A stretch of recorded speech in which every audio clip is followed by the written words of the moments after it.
പ്രവാചകൻ മുഹമ്മദ് നബി സ്വല്ലല്ലാഹു അലൈഹി വസല്ലമയുടെ കാലത്ത് തന്നെ ഇസ്ലാം മതസന്ദേശം ഇന്ത്യയിലും എത്തിയിരുന്നു.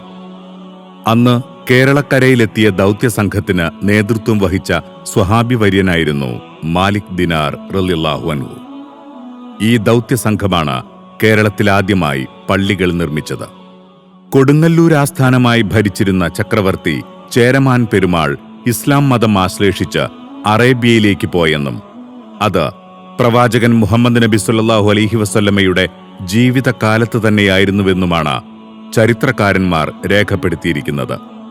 ഇതുതന്നെയാണ് പ്രവാചകൻ മുഹമ്മദ് നബിയുടെ കാലത്ത് തന്നെ ഇസ്ലാം മതം ഇന്ത്യയിലും എത്തിയിരുന്നതിന്റെ തെളിവായി ചൂണ്ടിക്കാട്ടുന്നത്. ചേരമാൻ പെരുമാളുടെ അദ്ദേഹം ഇവിടെ നിന്ന് അറേബ്യയിലേക്ക് പോയി പ്രവാചകൻ മുഹമ്മദ് നബി സല്ലല്ലാഹു അലൈഹി വസല്ലമയുടെ ഒരു ലെറ്റർ ഹിജ്റ 7ാമത്തെ വർഷത്തിൽ ലോകത്തുള്ള എല്ലാ ഉയർന്ന പണ്ഡിതന്മാർക്കും ഉയർന്ന രാജാക്കന്മാർക്കും രാഷ്ട്രത്തലവന്മാർക്കും ഒക്കെ അയക്കാൻ തുടങ്ങിയതാണ്. അതിൽ സീസർ ചക്രവർത്തിക്ക് റസൂലുള്ളാഹിൻ്റെ കത്ത് കിട്ടിയിട്ടുണ്ട്. അതുപോലെ ഇറാൻ ഭരിച്ചിരുന്ന പേർഷ്യൻ ചക്രവർത്തിക്കും കത്ത് കിട്ടിയിട്ടുണ്ട്.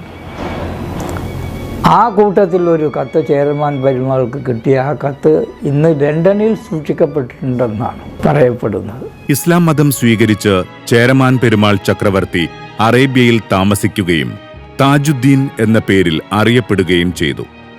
അദ്ദേഹത്തിന്റെ നിഷ്കളങ്കമായ പരിശ്രമത്തിന്റെ ഫലമായി കൊടുങ്ങല്ലൂർ രാജാവിന് ഒരു എഴുത്തുമായി മാലിക് ദിനാർ റളിയല്ലാഹു അൻഹുവിന്റെ നേതൃത്വത്തിലുള്ള ദൗത്യസംഘം ആദ്യമായി കൊടുങ്ങല്ലൂരിൽ വന്നിറങ്ങുകയും അവിടുത്തെ രാജാവിനെ സന്ദർശിച്ച് ചേരമാൻ പെരുമാൾ ചക്രവർത്തിയുടെ എഴുത്ത് കൈമാറുകയും ചെയ്തു.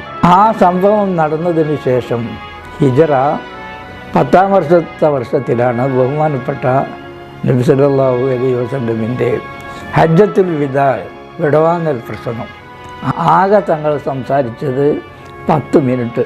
പറഞ്ഞത് ഞാൻ നിങ്ങൾക്ക് നൽകിയിട്ടുള്ള മെസ്സേജ് അത് നിങ്ങൾ ലോകത്ത് മുഴുവനും എത്തിക്കണം എന്നാണ്. ആ ആളുകൾ മുഴുവനും അവിടെ പങ്കെടുത്ത അവരോട് പറഞ്ഞത് അനീവരുവായ പരിശുദ്ധ ഖുർആനിൽ നിന്നുള്ള ഒരായത്തെങ്കിലും നിങ്ങൾ ജനങ്ങൾക്ക് എത്തിച്ചു കൊടുക്കണം. ആ മെസ്സേജിനെ പറ്റിയാണ് തങ്ങൾ പറഞ്ഞത്. അതനുസരിച്ചാണ് മാലിക് ദിനാർ ഇവിടെ വന്നത്. ഹിജ്റ 22 എന്നാണ് പറയപ്പെടുന്നത്. ഏതായാലും അതിനുശേഷം അവരുടെ ഇവിടെ വരികയും ഇവിടെയുണ്ടായിരുന്ന അമുസ്ലിങ്ങളായ സഹോദരന്മാരോട് വളരെ നല്ല നിലയിലാണ് ആളുകൾ ഇവിടെ പെരുമാറിയിരുന്നത്. വളരെയധികം സ്നേഹത്തിൻ്റെയും സൗഹാർദ്ദവും ഈ നാട്ടിലുണ്ടാക്കാൻ വേണ്ടിയിട്ടുള്ള ആളുകളാണ്. അതുമായി താല്പര്യമുള്ളവരാണെന്ന് രാജാവ് മനസ്സിലാക്കി. അല്ലെങ്കിൽ ഈ കാസർഗോഡ് നേതൃത്വം നൽകിയിരുന്ന ആളുകൾ മനസ്സിലാക്കുകയും അതനുസരിച്ച് ഇവർക്ക് പള്ളി നിർമ്മിക്കാൻ ആവശ്യമായ സ്ഥലവും കൊടുത്തു എന്നുള്ളതാണ്. ആ കഥ നമ്മുടെ ചരിത്രത്തിലൊക്കെ ഉള്ളതാണ്. അക്കാലത്ത് നാട് ഭരിച്ചിരുന്ന രാജാക്കന്മാരുടെ പൂർണ്ണ പിന്തുണയോടും സഹായ സഹകരണങ്ങളോടും കൂടി കേരളത്തിലും തെക്കൻ കർണാടകയിലുമായി ദൗത്യസംഘം ആദ്യത്തെ 10 പള്ളികൾ നിർമ്മിച്ചു. അതിലൊന്നാണ് കാസർഗോഡ് പട്ടണത്തിൽ നിന്നും ഏകദേശം 1.5 കിലോമീറ്റർ തെക്കുമാറി അറബിക്കടലിന്റെയും ചന്ദ്രഗിരി പുഴ അഴിമുഖത്തിന്റെയും ചാരെ തല ഉയർത്തി നിൽക്കുന്ന ചരിത്രപ്രസിദ്ധമായ കാസർഗോഡ് തളങ്കര വലിയ ജുമാഅത്ത് പള്ളി. മാലിക് ദിനാർ വലിയ ജുമാഅത്ത് പള്ളിക്ക് ഏകദേശം 1200 വർഷത്തിലേറെ പഴക്കമുണ്ട്. ഉമർ ഇബ്നുൽ ഖത്താബ് റളിയല്ലാഹു അൻഹു രാജ്യം ഭരിക്കുന്ന സമയത്താണ് പിന്നീട് സ്വഹാബികൾ ദീനീ ദഅവത്തിന് വേണ്ടി കേരളത്തിലേക്ക് വരുന്നത്. അത് ഷറഫ് ഇബ്നു മാലിക്, ഹബീബ് ഇബ്നു മാലിക്, മാലിക് ഇബ്നു ദീനാർ അടങ്ങുന്ന ഒരു സംഘം അവർ കേരളത്തിൽ വന്ന് കേരളത്തിൻ്റെ പല ഭാഗങ്ങളിലും അവർ പള്ളികൾ നിർമ്മിച്ചു. ആ കൂട്ടത്തിൽ 8ാമത്തെ പള്ളിയായി എണ്ണപ്പെടുന്നത് കാസർഗോഡ് മാലിക് ദീനാർ പള്ളിയാണ്. ഇവിടുത്തെ 1ാമത്തെ ഖാലി മാലിക് ബിൻ മുഹമ്മദ് എന്ന മഹാനായിരുന്നു. പള്ളിക്ക് തൊട്ട് തെക്ക് ഭാഗത്തായാണ് സയ്യിദ്ന മാലിക് ദിനാർ റളിയല്ലാഹു അൻഹു തങ്ങളവർകൾ അന്ത്യവിശ്രമം കൊള്ളുന്നത്.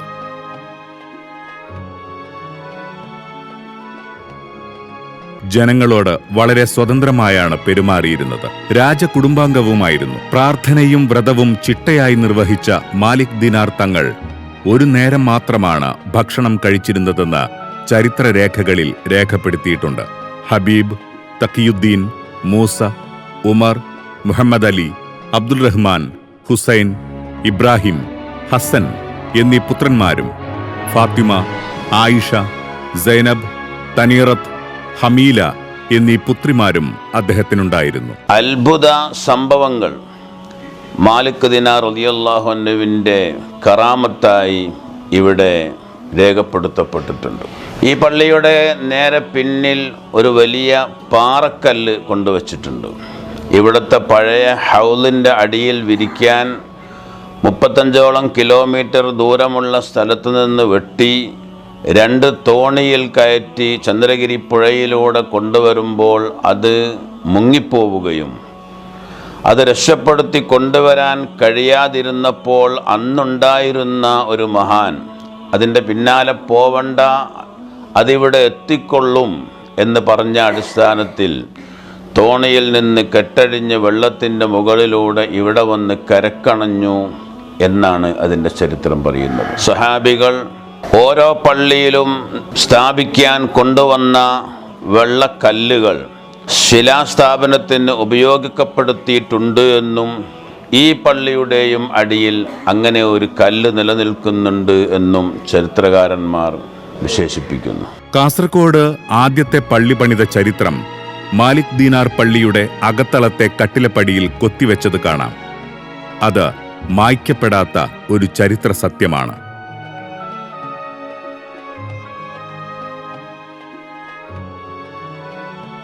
ഷറഫ് ബിൻ മാലിക്, അവരുടെ ഉമ്മയൊത്ത സഹോദരൻ മാലിക് ദീനാർ, അവരുടെ സഹോദരപുത്രൻ മാലിക് ബിനു ഹബീബ് ബിനു മാലിക് എന്നിവർ സംഘത്തിൽ ഉൾപ്പെടുന്നു.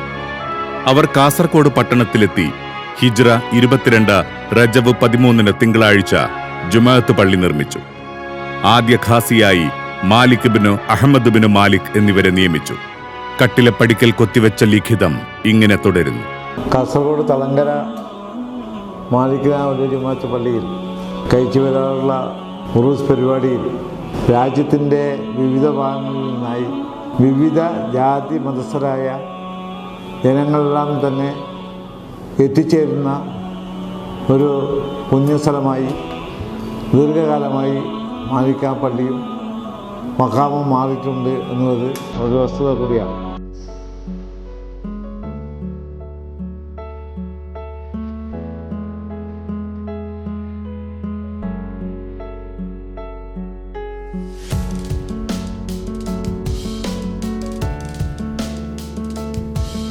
മാലിക് ബിൻ അഹമ്മദ് ബിൻ മാലിക് തങ്ങളിൽ നിന്ന് തുടങ്ങി പ്രമുഖ പണ്ഡിതൻ പ്രൊഫസർ കെ ആലിക്കുട്ടി മുസ്ലിയാരിൽ എത്തി നിൽക്കുന്ന കാസർകോട്ടെ ഖാസി പരമ്പരയുടെ ചരിത്രം വിശുദ്ധിയുടെ സുഗന്ധം വിതറുന്നതാണ്. എൻ്റെ നേരെ മുമ്പുണ്ടായിരുന്നത് പ്രസിദ്ധനായ ടി കെ ബാവ മുസ്ലിയാർ അവറുകളാണ്. അതിന് മുമ്പുണ്ടായിരുന്നത് ബഹുമാനപ്പെട്ട ഇ കെ അസം മുസ്ലിയാർ, ശംസുൽ ഉലമ എന്ന പേരിൽ ഞങ്ങളൊക്കെ അറിയുന്ന ഞങ്ങളുടെ ഗുരുനാഥൻ. അതിൻ്റെ മുമ്പാണ് ബഹുമാനപ്പെട്ട എ പി അബ്ദുറഹ്മാൻ മുസ്ലിയാർ ഉണ്ടായിട്ടുള്ളത്, അബ്രഹാം മുസ്ലിയാർ ഉണ്ടായിട്ടുള്ളത്. ഇങ്ങനെയുള്ള പണ്ഡിതന്മാർ ധാരാളം. പക്ഷേ ഇവിടെ നടക്കുന്ന എല്ലാ കാര്യങ്ങളും ഇസ്ലാമിക ശരിയായ രൂപമനുസരിച്ച് നിസ്കാരത്തിൻ്റെ കാര്യം, ഖുത്ബയുടെ കാര്യം, തറാവീഹിൻ്റെ കാര്യം, എല്ലാ കാര്യങ്ങളും അറബ് ലോകത്ത് എങ്ങനെയാണോ നടന്നത്, പ്രവാചകൻ എങ്ങനെയാണോ കാണിച്ചു കൊടുത്തത്, ആ രൂപത്തിൽ തന്നെ നടന്നിട്ടുള്ളൊരു സ്ഥലമാണ്. ഈ കാര്യം കേരളത്തിലുള്ളവരും കേരളത്തിൻ്റെ പുറത്തുള്ളവരും കർണാടകയിലും അതുപോലെ തമിഴ്നാട്ടിലും അജ്മീർ തുടങ്ങിയുള്ള സ്ഥലങ്ങളിൽ നിന്ന് ഇവിടെ സിയാറത്തിന് വേണ്ടി വരികയും ഇവിടുത്തെ കാര്യങ്ങളും ഇവിടുത്തെ പ്രവർത്തനങ്ങളും അവർ യാത്ര ചെയ്ത സൗകര്യങ്ങളും അതെല്ലാം കണ്ട് മനസ്സിലാക്കുകയും ചെയ്തിട്ടുണ്ട്.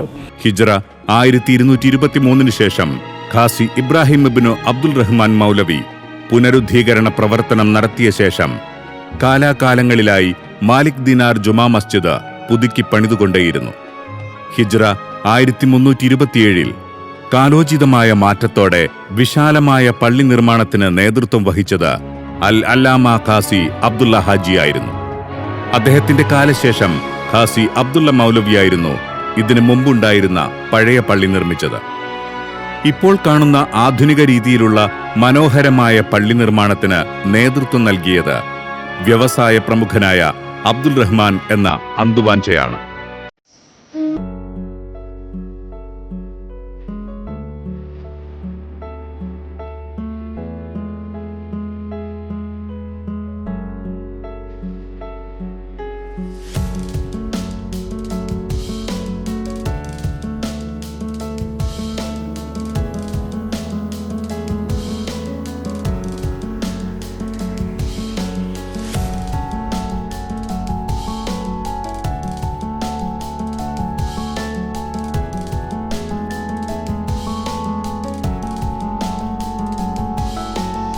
इधर या साहबे रसूल है मलिक दिनार बाबा, इनकी ज़ियारत के लिए हम आए हैं।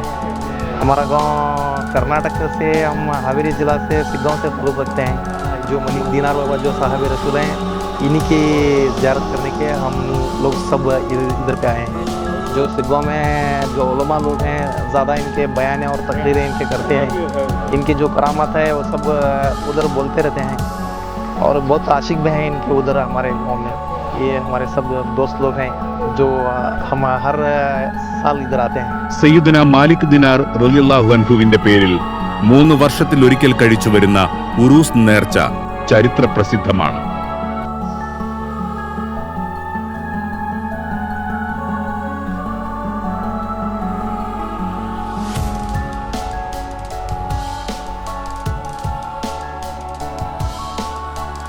തളങ്കര മതമൈത്രിയുടെ ഒരു പൂന്തോപ്പാണ്. ഇവിടെ 20-ലേറെ പള്ളികൾ മാത്രമല്ല, ഏതാണ്ട് 7 ക്ഷേത്രങ്ങളുണ്ട്. 2000-ലേറെ പഴക്കമുള്ള തളങ്കര പാലക്കുന്ന് ശ്രീ ചുരുമ്പാമോദി ക്ഷേത്രം സ്ഥിതി ചെയ്യുന്നത് ഇവിടെയാണ്. ബല്ലാക്കന്മാരാണ് തളങ്കരയിൽ മാലിക് ദിനാർ തങ്ങൾക്കും സംഘത്തിനും പള്ളി പൊളിയാൻ സ്ഥലവും മറ്റു സൗകര്യങ്ങളും ചെയ്തു കൊടുക്കുന്നത്. അറേബ്യൻകാരെ ഇളനീർ കൊടുത്ത് സ്വീകരിച്ച കഥയൊക്കെ നമ്മൾ ഒരുപാട് കേൾക്കുന്നുണ്ട്. ഇവിടെ പള്ളിയിൽ ഉറൂസ് നടക്കുമ്പോൾ തൊട്ടടുത്ത ക്ഷേത്രങ്ങളിൽ നിന്ന് പഞ്ചസാരയും പഴവർഗ്ഗങ്ങളുമായി ഹൈന്ദവ സുഹൃത്തുക്കൾ ഇവിടത്തേക്ക് സ്നേഹത്തോടെ ഒരു വരവുണ്ട്. ആ വരവ് തന്നെയാണ് ഇവിടുത്തെ ഉറൂസിൻ്റെ മഹത്വം എന്ന് വളരെയേറെ സന്തോഷത്തോടെ നമുക്ക് വിളിച്ചു പറയാൻ പറ്റും. ഈ ലോകത്തിന് തന്നെ വലിയ മൈത്രിയുടെ കഥകൾ പറഞ്ഞു കൊടുക്കുന്ന, സൗഹൃദത്തിൻ്റെയും സാഹോദര്യത്തിൻ്റെയും വലിയ കാഴ്ചപ്പാടുകൾ തുറന്നു കൊടുക്കുന്ന ഒരു ഉറൂസാണ് ഇവിടെ മാലിക് ദിനാർ പള്ളിയിൽ നടക്കുന്നത്. ഉറൂസ് കാലത്ത് നാനാജാതി മതസ്ഥർ തളങ്കര മാലിക് ദിനാർ പള്ളിയും ദർഗയും ദർശിക്കാനെത്തും. ഇപ്രാവശ്യത്തെ ഉറൂസ് പരിപാടിയിൽ 10 ലക്ഷത്തിലധികം വിവിധ ജാതി മതസ്ഥരായ ഭക്തജനങ്ങൾ എത്തിച്ചേരുമെന്നാണ് സംഘാടക സമിതി വിശ്വസിക്കുന്നത്. മനുഷ്യ സൗഹാർദ്ദത്തിന്റെ ഉദാത്ത മാതൃകയാണ് മാലിക് ദിനാർ ലോകത്തിന് മുന്നിൽ സമർപ്പിക്കുന്നത്.